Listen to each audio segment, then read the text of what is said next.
बागी की कहानी में नजरों नजरों से बात करने वाले रॉनी और सिया अब एक दूसरे के सामने आ चुके हैं। सिया ने अब ऑफिस भी ज्वाइन कर लिया है, पर उसके पिता राणा जो इस बात से खुश नहीं है, वो एक अलग ही आइडिया लेकर आते हैं। शांतनु और सिया की जोड़ी बनाने का प्लान बनाते हैं। सिया शांतनु में इंटरेस्टेड नहीं है, पर उसके दिमाग में कुछ अलग ही चल रहा है। फिर राणा शांतनु और सिया की एंगेजमेंट करने का प्लान बनाता है। एंगेजमेंट के दिन राणा और शांतनु बहुत खुश होते हैं। वहां पर मीडिया भी मौजूद होती है। अब राणा के कुछ अलग ही प्लान थे, जिस पर सिया पानी फेर देती है।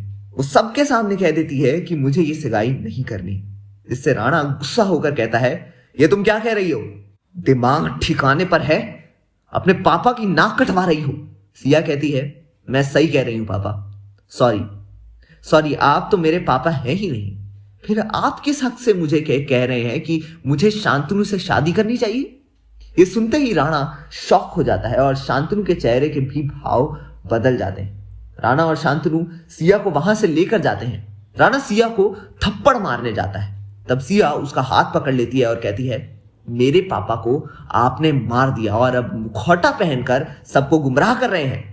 राणा का गुस्सा आउट ऑफ कंट्रोल होता है, क्योंकि इतने साल सिया को बर्दाश्त करके और मुखौटा पहन के वो थक चुका था। फिर शांतनु बीच में आकर कहता है, ज्यादा होशियारी मत करना सिया, अच्छा नहीं होगा, और उसका हाथ पकड़कर उसे घसीट कर ले जाने की कोशिश करता है। तब सिया शांतनु को थप्पड़ मारती है और इससे माहौल और भी गर्म हो जाता है। सिया उन दोनों को कहती है कि अब मैं तुम दोनों को जेल की सलाखों के पीछे करवाऊंगी। राणा कहता है, क्या करोगी प्रिंसेस, और क्या क्या कहोगी? यही ना कि मैंने तुम्हारे बाप को मार दिया। ये सिंघानिया ग्रुप ऑफ इंडस्ट्रीज उसकी है, पर अब मैं उस पर राज करूंगा। इतने सालों से मैंने मेहनत की है। तेरा बाप मेरा अच्छा दोस्त था, पर उसने मुझे धोखा दिया, इसलिए मैंने उसे मरने पर मजबूर कर दिया। पर तुम्हारा बाप भी इतना चालाक था कि उसने कॉन्ट्रैक्ट पेपर्स बनवाए कि तुम 24 साल की हो जाने के बाद तुम कंपनी की मालकिन बनोगी और सारे हक तुम्हारे पास होंगे। तो फिर मैं क्या तुम्हारा नौकर हूं? मैं तुम्हें मार भी नहीं सकता था, क्योंकि अगर तुम्हें मार दिया तो कंपनी का सारा पैसा किसी ट्रस्ट हो जाएगा। ऐसी हालत में मुझे क्या करना चाहिए? फिर बुला लिया मैंने अपने बेटे को, और तभी होती है रॉनी की एंट्री। राणा उसे वहां से जाने के लिए कहता है, पर वो नहीं मानता। तो क्या रॉनी राणा का बेटा है? नहीं, ट्विस्ट तो आगे है। शांतनु जो सिया का हाथ पकड़े हुए था, उसे देखकर रॉनी को गुस्सा आता है और वो उसे फाइट करता है। राणा बीच में पड़ने की कोशिश करता है, पर रॉनी किसी की नहीं सुनता। फिर राणा गन निकालकर उस पर पॉइंट करता है और बोलता है, छोड़ मेरे बेटे को। ये सुनकर सिया चौंक जाती है। राणा कहता है, ऐसे मत देख, शांतनु मेरा असली बेटा है और इसे मैंने ही बुलाया है ताकि वो तुमसे शादी करे। तुम इस कारोबार से बाहर हो जाओ और सारा कारोबार उसके हाथ में आए, क्योंकि तुम्हें तो इस बिजनेस में कोई इंटरेस्ट नहीं था, पर आखिर में तुमने बाजी पलट दी।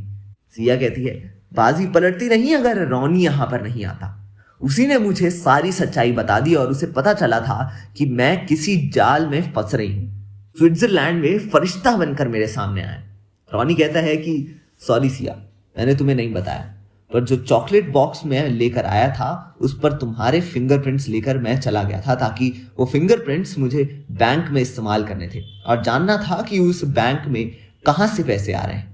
पर ये राणा इलीगल काम करके सारा पैसा उस बैंक में डालता है। राणा उन दोनों को मारने की कोशिश करता है, पर रणविजय उर्फ रॉनी मार्शल आर्टिस्ट है।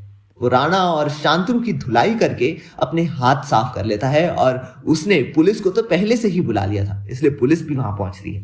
दरअसल ये रॉनी का एक प्लान था और वो सारी बातें अपने सीनियर ऑफिसर को पहले ही बता चुका था, इसलिए राणा और शांतनु को पकड़ने में कोई दिक्कत नहीं आई। इसी के साथ राणा मिशन तो फतेह हुआ ही, और फिर हमारी सिया और रॉनी के दोनों लव बर्ड्स निकल पड़े एक अलग सफर पर।